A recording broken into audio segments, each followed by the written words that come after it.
नमस्कार बंग स्टोरीजे आमार सकल श्रोता बंधुदेर स्वागत। रवींद्र गल्प सिरिजेर आजकेर गल्प समस्या पूरण। झिकराकोटार कृष्णगोपाल सरकार ज्येष्ठ पुत्रेर प्रति जमीदारी एवं संसारेर भार दिया काशी चलिया गेलेन। देशेर जत अनाथ दरिद्र लोक ताहार जन्य हाहाकार करिया काঁদিতে লাগিল। एमन बदान्यता एमन धर्मनिष्ठता कलिजुगे देखा जाए ना, এই কথা সকলেই বলিতে লাগিল। তাহার পুত্র বিপিন বিহারী আজকালকার একজন সুশিক্ষিত বিয়ে, দাড়ি রাখেন, চশমা পরেন, কাহারো সহিত বড় একটা মিশেন না, অতিশয় সচ্চরিত্র, এমনকি তামাকটি পর্যন্ত খান না, তাস পর্যন্ত খেলেন না। অত্যন্ত ভালো মানুষের মতো চেহারা, কিন্তু লোকটি ভারী কড়াক্কর। তাহার প্রজারা শীঘ্রই তাহা অনুভব করিতে পারিল। বুড়োকর্তার কাছে রক্ষা ছিল, কিন্তু ইহার কাছে কোনো ছুতোয় দেনার খাজনা এক পয়সা রেয়াত পাইবার প্রত্যাশা নাই। নির্দিষ্ট সময়েরও একদিন এদিক ওদিক হইতে পারে না। বিপিন বিহারী हाथे काज लइयाई देखिलेन ताहार बाप बिस्तर ब्राह्मणके जमी बिना खाजनाय छाड़िया दियाछेन एवं खाजना जे कत लोकके कमिये दिएछेन ताहार आर संख्या नाई। ताहार काछे केह एकटा किछु प्रार्थना करिले तिनि ताहा पूर्ण ना करिया थाकिते पारितेन ना, सेटा ताहार एकटा दुर्बलता छिलो। बिपिन बिहारी कहिलेन ए कखनोई हইতে पारे ना, अर्धेक जमीदारी आमी लाखराज छाड़िया दिते पारी ना। ताहार मने निम्नलिखित दुई जुक्ति उदय हইল। प्रथमत, जे सकल अकर्मण्य लोक घरे बसिया এই সব জমিদারি উপসত্ত্ব ভোগ করিয়া স্ফীত হইতেছে তাহারা অধিকাংশই অপদার্থ এবং দয়ার অযোগ্য। এরূপ দানে দেশে কেবল আলস্যের প্রশ্রয় দেওয়া হয়। দ্বিতীয়ত, তাহার পিতৃ পিতামহের সময়ে অপেক্ষা এখন জীবিকা অত্যন্ত দুর্লভ এবং দুর্মূল্য হইয়া পড়িয়াছে। অভাব অনেক বাড়িয়া গিয়াছে। এখন একজন ভদ্রলোকের আত্মসম্ভ্রম রক্ষা করিয়া চলিতে পূর্বাপেক্ষা 4 গুণ খরচ পড়ে। অতএব তাহার পিতা যেরূপ নিশ্চিন্ত মনে 2 হস্তে সমস্ত বিলাইয়া ছড়াইয়া গিয়াছেন, এখন আর তাহা করিলে চলিবে না, বরঞ্চ সেগুলি কুড়াইয়া বাড়াইয়া আবার ঘরে আনিবার চেষ্টা করা কর্তব্য। কর্তব্য বুদ্ধি তাহাকে যাহা বলিল তিনি তাহাই করিতে আরম্ভ করিলেন। তিনি একটা প্রিন্সিপাল ধরিয়া চলিতে লাগিলেন। ঘর হইতে যাহা বাহির হইয়াছিল আবার তাহা অল্পে অল্পে ঘরে ফিরিতে লাগিল। পিতার অতি অল্প দানেই তিনি বহাল রাখিলেন এবং যাহা রাখিলেন তাহাও যাহাতে চিরস্থায়ী দানের স্বরূপে গণ্য না হয় এমন উপায় করিলেন। কৃষ্ণগোপাল কাশীতে থাকিয়া পত্রযোগে প্রজাদিগের ক্রন্দন শুনিতে পাইলেন, এমনকি কেহ কেহ তাহার নিকটে গিয়াও কাঁদিয়া পড়িল। কৃষ্ণগোপাল বিপিন বিহারীকে পত্র লিখিলেন যে কাজটা গর্হিত হইতেছে। বিপিন বিহারী উত্তরে লিখিলেন যে পূর্বে যেমন দান করা যাইত তেমনি পাওনা নানা প্রকারে ছিল। এখন জমিদারি এবং প্রজা উভয় পক্ষের মধ্যেই দান প্রতিদান ছিল। সম্প্রতি নতুন নতুন আইন হইয়া ন্যায্য খাজনা ছাড়া অন্য 5 রকম পাওনা একেবারে বন্ধ হইয়াছে এবং কেবলমাত্র খাজনা আদায় করা ছাড়া জমিদারের অন্যান্য গৌরবজনক অধিকারও উঠিয়া গিয়াছে। অতএব এখনকার দিনে যদি আমি আমার ন্যায্য পাওনার দিকে কঠিন দৃষ্টি না রাখি তবে আর থাকে কি? এখন প্রজাও আমাকে অতিরিক্ত কিছু দিবে না, আমিও তাহাদের অতিরিক্ত কিছু দিব না। এখন আমাদের মধ্যে কেবলমাত্র দেনা পাওনার সম্পর্ক। দান খয়রাত করিতে গেলে ফতুর হইতে হইবে। বিষয় রক্ষা এবং কুল সম্ভ্রম রক্ষা করার দুরহ হইয়া পড়িবে। কৃষ্ণগোপাল সময়ের অত্যধিক পরিবর্তনে অত্যন্ত চিন্তিত হইয়া উঠিতেন এবং ভাবিতেন, এখনকার দিনের ছেলেরা এখনকার কালের উপযোগী কাজ করিতেছে, আমাদের সেকালের নিয়ম এখন খাটিবে না। আমি দূরে বসিয়া ইহাতে হস্তক্ষেপ করিতে গেলে তাহারা বলিবে, তবে তোমার বিষয় তুমি ফিরিয়া লও, আমরা ইহা রাখিতে পারিব না। কাজ কি বাপু, এ কয়দিন কোনো মতে হরিনাম করিয়া কাটাইয়া দিতে পারিলেই বাঁচি। এইভাবে কাজ চলিতে লাগিল। অনেক মকদ্দমা, মামলা, হাঙ্গামা, ফ্যাসাদ করিয়া বিপিন বিহারী সমস্তই প্রায় এক প্রকার মনের মতো গুছিয়া লইলেন। অনেক প্রজাই ভয়ক্রমে বশ্যতা স্বীকার করিল। কেবল মির্জা বিবির পুত্র অছিমুদ্দিন বিশ্বাস কিছুতেই বাগ মানিল না। বিপিন বিহারীর আক্রোশও তাহার উপর সবচেয়ে বেশি। ব্রাহ্মণের ব্রহ্মোত্তর বলে একটা কথা বোঝা যায়, কিন্তু মুসলিম সন্তান যে কি হিসাবে এতটা জমি নিষ্কর ও স্বল্প করে উপভোগ করে বোঝা যায় না। একটা সামান্য যবন বিধবার ছেলে গ্রামের ছাত্রবৃত্তি স্কুলে 2 ছত্র লিখিতে পড়িতে শিখিয়াছে, কিন্তু আপনার সৌভাগ্য গর্বে সে যেন কাহাকেও গ্রাহ্য করে না।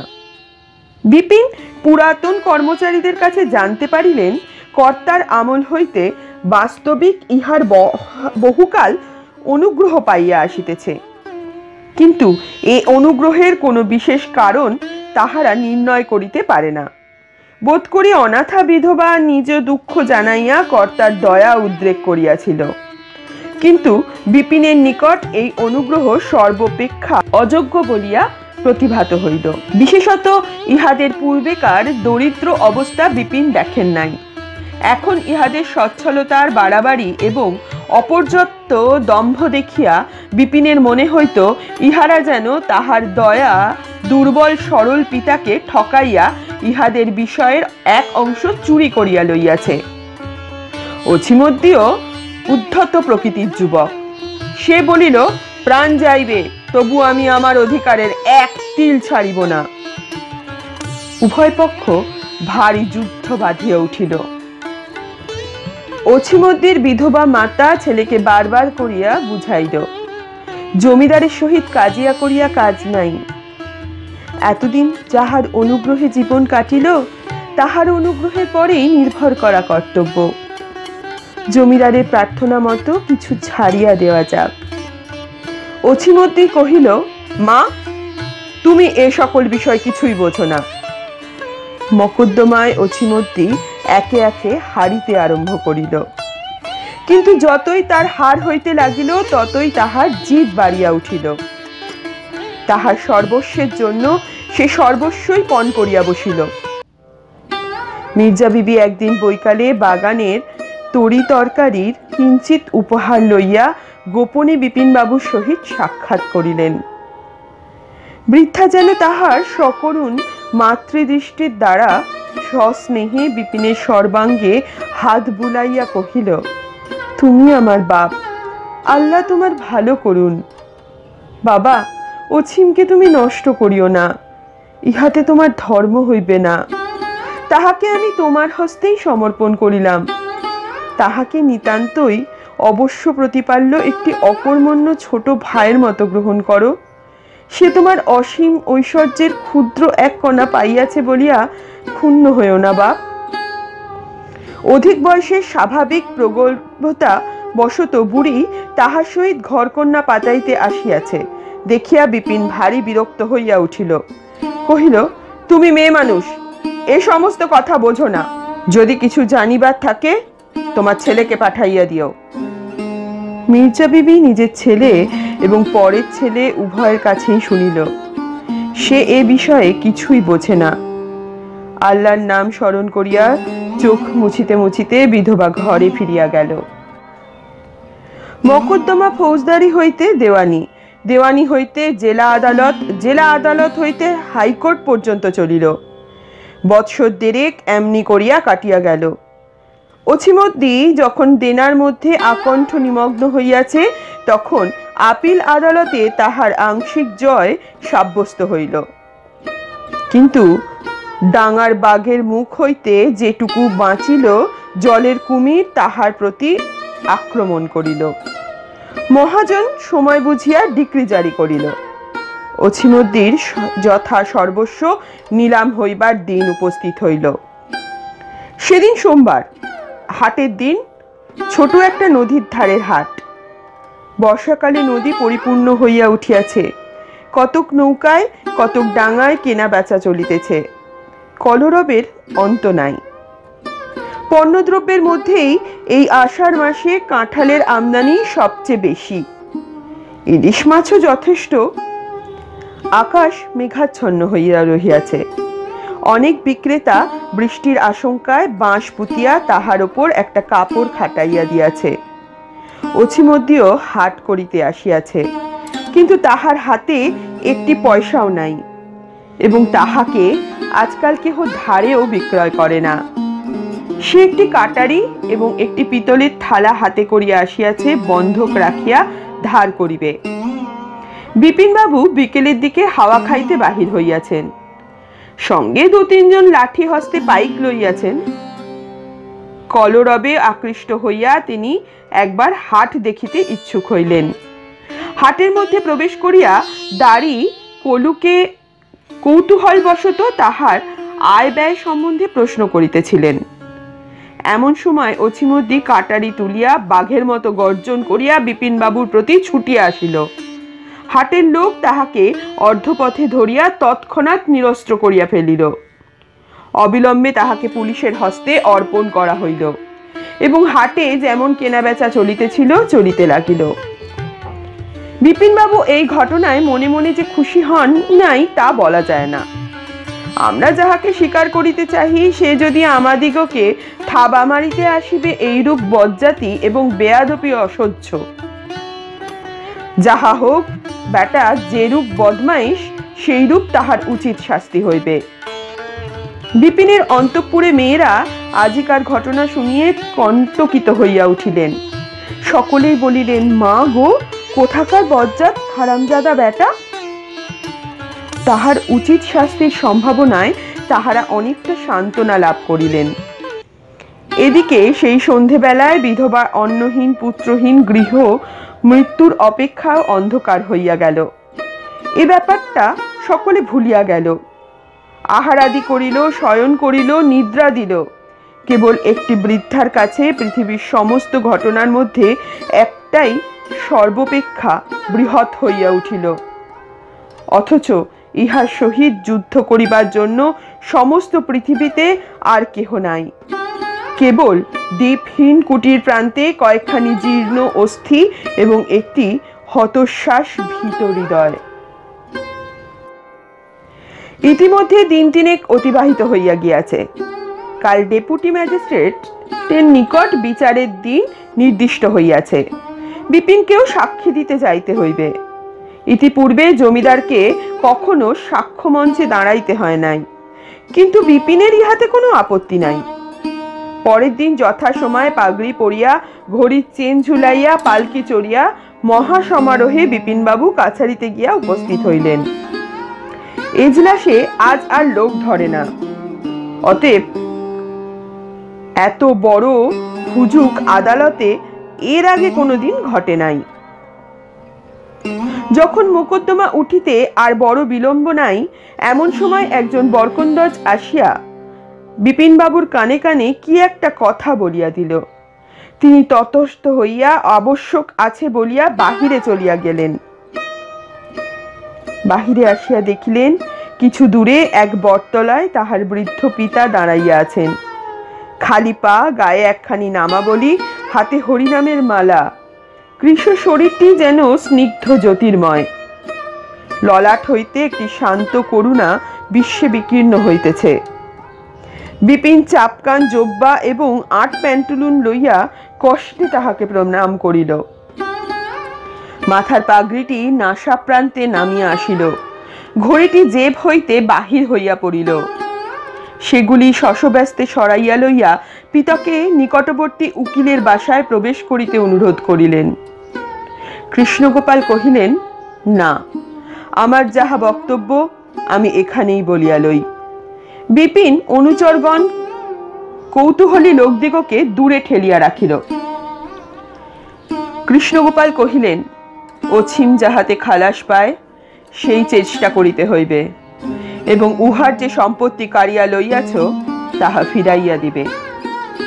বিপিন বিস্মিত হইয়া জিজ্ঞাসা করিলেন, এই জন্যই আপনি কাশী হইতে এত দূরে আসিয়াছেন? উহাদের পরে আপনার এত অধিক অনুগ্রহ কেন?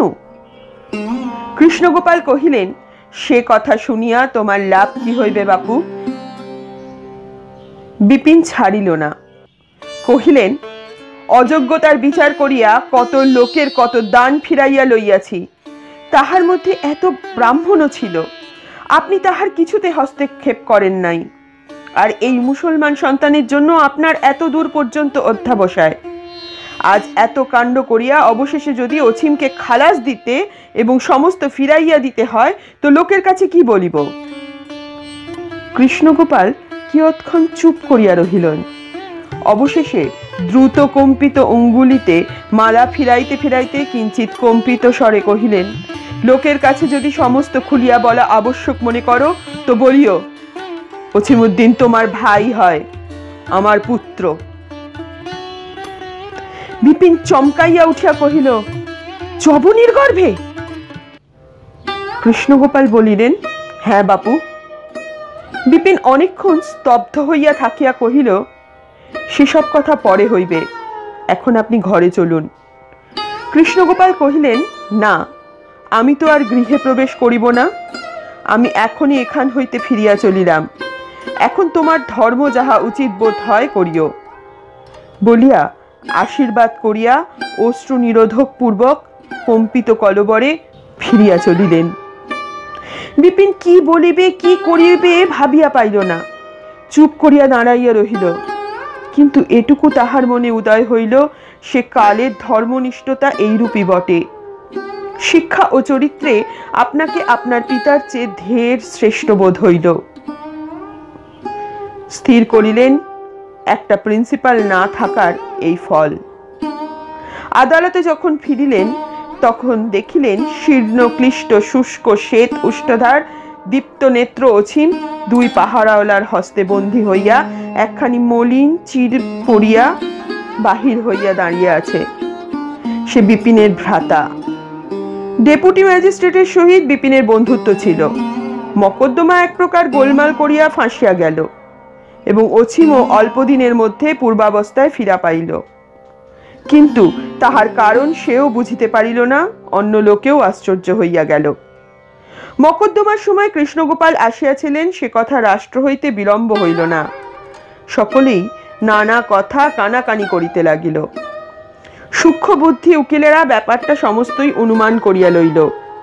রামতরণ উকিলকে কৃষ্ণগোপাল নিজে খরচে লেখাপড়া শিখাইয়া মানুষ করিয়াছিলেন। সে বরাবরই সন্দেহ করিত, কিন্তু এতদিনে সম্পূর্ণ বুঝিতে পারিল যে ভালো করিয়া অনুসন্ধান করিলে সকল সাধুই ধরা পড়ে। যিনি যত মালা জপুং, পৃথিবীতে আমার মতোই সব বেটা। সংসারে সাধু অসাধুর মধ্যে প্রভেদ এই যে সাধুরা কপট আর অসাধুরা অকপট। যাহা হোক, কৃষ্ণগোপালের জগৎ বিখ্যাত দয়া ধর্ম মহত্ব সমস্তই যে কপট্য ইহা স্থির করিয়া রামতারণের যেন এতদিনকার একটা দুর্বোধ্য সমস্যার সম্পূর্ণ পূরণ হইল এবং কি যুক্তি অনুসারে জানি না, তাহাতে কৃতজ্ঞতার বোঝাও যেন স্কন্ধ হইতে লঘু হইয়া গেল। ভারী আরাম পাইল।